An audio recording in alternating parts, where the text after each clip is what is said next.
kad cilvēki ieskatās viens otrā un atrod tā kā sevi. Kad tu saki viens otram mīļus vārdus, neapsaukā, esi mīļš pret viņu. Man mīlestība asociējās ar sirsniņām, ar apskāvieniem. Tā ir lieta, kad tu mīli kādu, kad tev patīk kāds ļoti stipri un jā. Manuprāt, buča ir ļoti salda. Cik mēram pasnikies? Daudz saldāka. Ļoti salda. Kā saldējums? Apelsīns. Kā konfektes. Kādas konfektes? Kožājamās. Kā varbūt? Jā.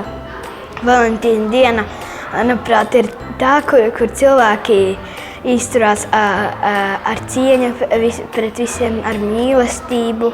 Tad, kad visi lielie cilvēki svin savas mīlestības dienas.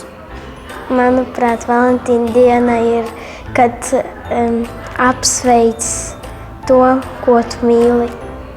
Man liekas, ka tā ir tā diena, kad pirmo reizi tā kā divi cilvēki iemīlējās, un tad tas izpaudās un līdz mūsdienām tagad mēs mīlam savus radiniekus un tā. Mīlestība pati no sevis tāda sarkana. Es tā domāju. Jo sirsniņa ir Valentīna dienas simbols.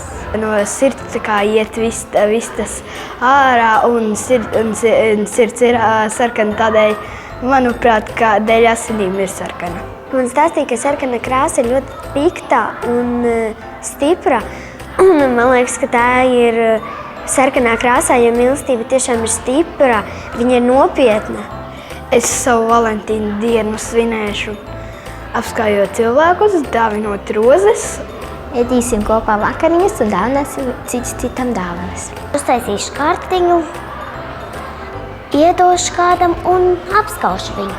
Varbūt aizbraukšu pie kāda ciemos. Uztaisīšu kaut kādu sirsniņu un kaut kam iedošu, uzrakstīšu tur vārdu, kaut kam iedošu to sirsniņu.